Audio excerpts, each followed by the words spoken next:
كل سنة وانتم طيبين ورمضان كريم. هنعمل مع بعض النهارده الزبادي البيتي بطريقة سهلة جدا جدا. هنعمله في القوالب الفخار زي ما انتم شايفين. القوام متماسك جدا وكمان كريمي والطعم بجد تحفة. هنعمله بطريقة سهلة وبسيطة. يلا بينا بقى. اوعدك لما تتابعي الفيديو للنهاية وتجربي الزبادي مش هتبطلي تعمليه ومش هتشتريه من بره تاني.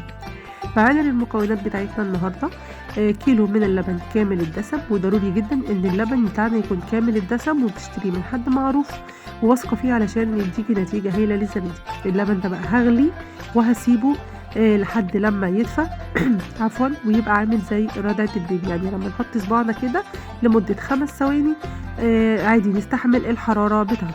تمام كده، خلاص كده تمام جدا. اللبن معايا مظبوط، انا استحملته يعني كده هو تمام، نقدر نستخدمه. معانا كمان بقى كوبايه زبادي الحجم الصغير اللي هو تقريبا 110 جرام. وهنبدا نجيب معانا الهاند بلندر بتاعتنا او الكبه او الشفشق بتاع الخلاط، برضو مفيش اي مشكله. هنضيف كوبايه الزبادي بتاعتنا ونحطها كده بالشكل ده،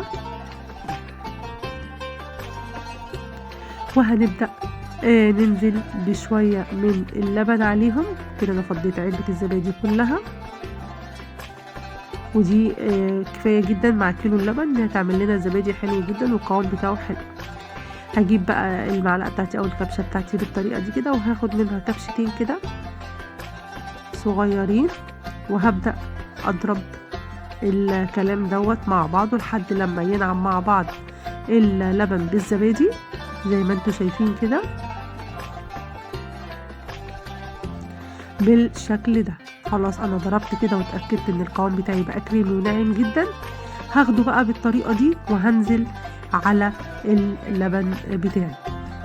في الوقت ده انا حطيت ميه في البراد بتاعي او الكتل، وهبدا اسخن الميه عندي هتبقى سخنه مش مغليه، يعني مش هوصل الميه لدرجه الغليان. هقلب بقى كويس الخليط ده مع بعضه كده.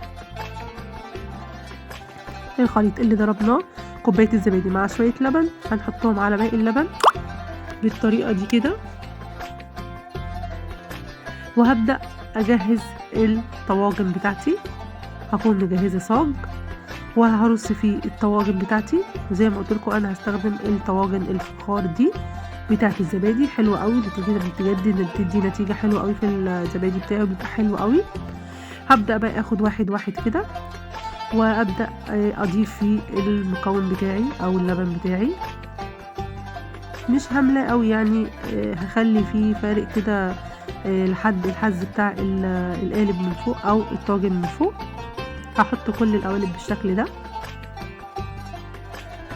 طبعا ما ننساش اللايك والشير.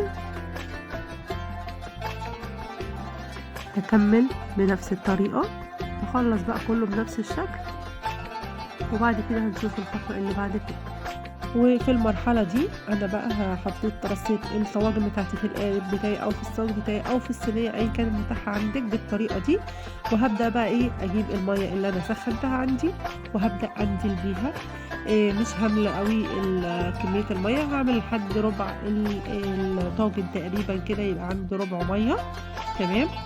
وهبدأ اجيب معايا الخطوة اللي بعد كده الاسترتش بتاعي او ورق الاسترتش بتاعي او باكت الاسترتش، وده بيفضل علشان بيكتم الحرارة ويطلعش اي نقطة بخار، احسن ما احنا نغطيه باي حاجة، فده افضل نتيجة تحصلي عليها. هنبدأ بقى ناخد منه قطعة كده حلوة ونغطي بيها الصاج بتاعنا ونكتم الزبادي بتاعنا عشان البخار ما يطلعش بره. زي ما شايفين البخار طالع اهو. هنبدأ نكتم العملية دي عشان يكمل عملية النضج بتاعته او طبعا التماسك بتاعه. وفي الفترة دي انا بحطه في فرن البوتاجاز. الفرن البوتاجاز بتاعي مش مسخن اطلاقا، عادي جدا.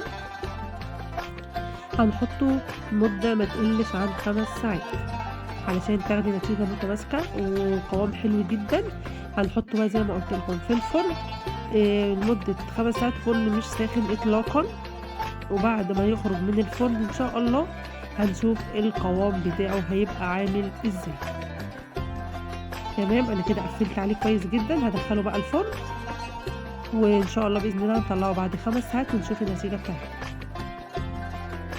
وده الزبادي بتاعي بعد ما قعد 5 ساعات في فرن البوتاجاز وهو مطفي، شايفين؟ هابدأ بقى أفتح عليه كده وأوريكم شكله قبل ما أحطه في التلاجة، شايفين أهو متماسك جدًا، جدًا، وأحلى كمان من ما بتجيبيه باحطه بقى في التلاجة لمدة ساعة كده عشان أنا باحب آكل الزبادي بتاعي يبقى ساقع كده، ونشوف مع بعض شكله.